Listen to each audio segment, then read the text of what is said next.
Welcome to War Bios, the podcast where we delve into the lives of history's most fascinating military leaders. I'm your host, General Biography, and today we're going to explore the extraordinary life of Edmund Allenby, a man who would leave an indelible mark on the annals of warfare.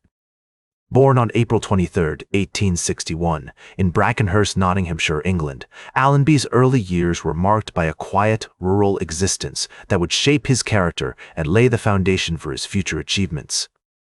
As we step into the world of Edmund Allenby's childhood, we find ourselves in the picturesque countryside of Nottinghamshire, where the rolling hills and verdant landscapes of 19th century England stretched as far as the eye could see. Brackenhurst, a small village nestled in the heart of this idyllic setting, was home to the Allenby family, who resided in a charming country house surrounded by lush gardens and woodlands. It was here that Edmund spent his formative years, developing a deep love for nature and the outdoors that would remain with him throughout his life. Edmund's family played a significant role in shaping his early years. His father, Hutton Allenby, was a gentleman farmer who managed the family estate, while his mother, Catherine Ann Allenby, was a homemaker who devoted herself to raising their children. Edmund was the sixth of 11 siblings, and his large family instilled in him the values of camaraderie, hard work, and loyalty that would serve him well in his future military career. As a young boy, Edmund attended the local village school, where he developed a strong foundation in mathematics and history.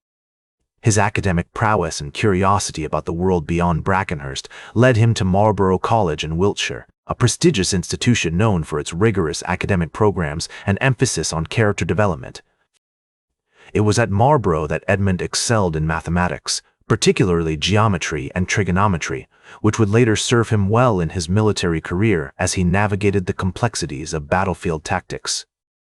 The historical context of Allenby's early years was marked by significant events that shaped the world around him.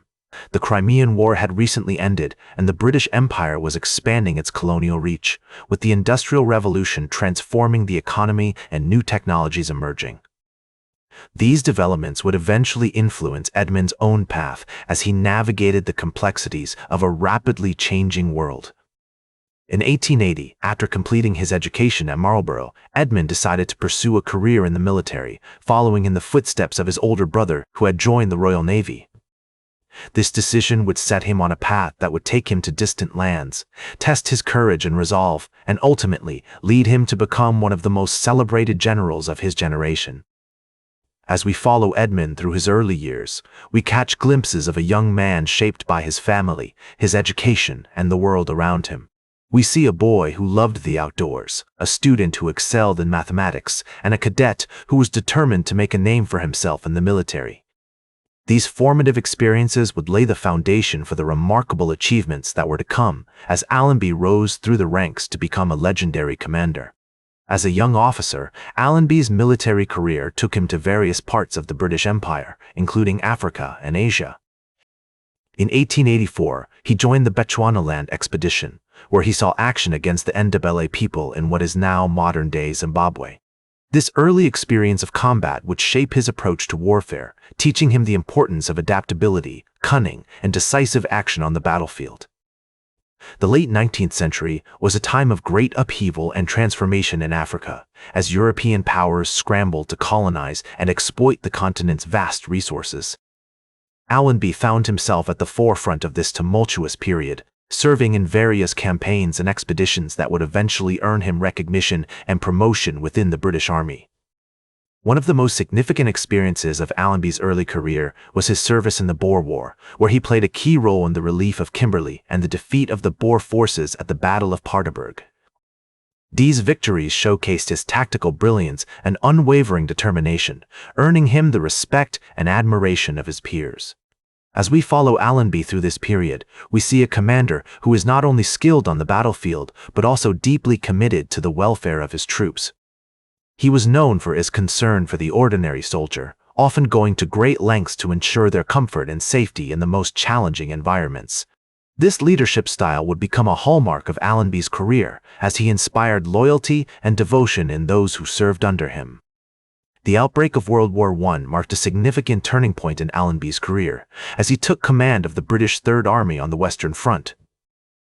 Although his experiences in France were marked by frustration and disappointment, including the failure to break through the German lines at the Battle of Arras, Allenby remained undeterred.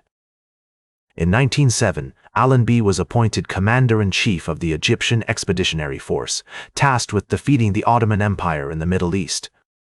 This new challenge would prove to be a defining moment in his career, as he applied the lessons he had learned in Africa and Europe to the desert landscapes of Palestine and Syria. Allenby's campaign in the Middle East was a masterpiece of strategic planning and execution.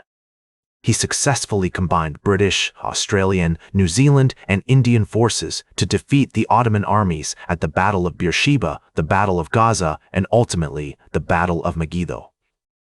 These victories not only secured crucial territory for the Allies, but also paved the way for the eventual collapse of the Ottoman Empire. Throughout his military career, Allenby was driven by a strong sense of duty, honor, and loyalty to his country and his troops.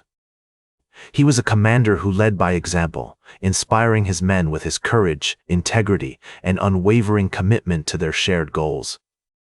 The values of camaraderie, hard work, and loyalty instilled in him by his family, combined with the academic rigor and emphasis on character development at Marlborough College, laid the foundation for his future success.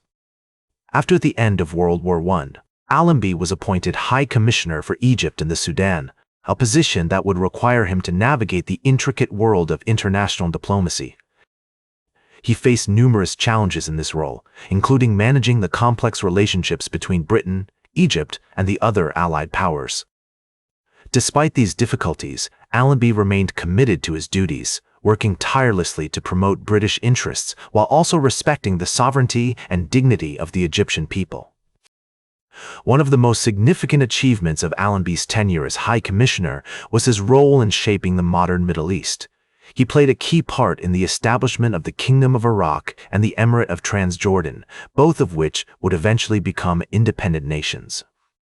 Allenby's experience and expertise were instrumental in guiding these fledgling states through their early years, helping to ensure their stability and security. In 1925, after 5 years as High Commissioner, Allenby retired from public life and returned to England. He spent his final years at his country estate, Fir Grove, where he devoted himself to his favorite pastimes, gardening, fishing, and reading. Despite his retirement, Allenby remained a respected figure in British society, often called upon for advice and counsel by politicians and military leaders. He was a man of great integrity, honor, and compassion, who inspired loyalty and devotion in those who served under him.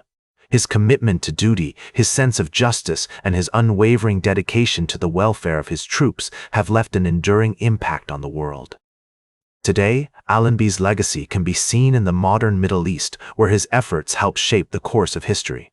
His name is remembered with respect and admiration by the people of Egypt, Israel, Jordan, and Iraq, a testament to the lasting impact he had on their nations. In conclusion, the life of Edmund Allenby serves as a powerful reminder of the importance of character, integrity, and compassion in leadership.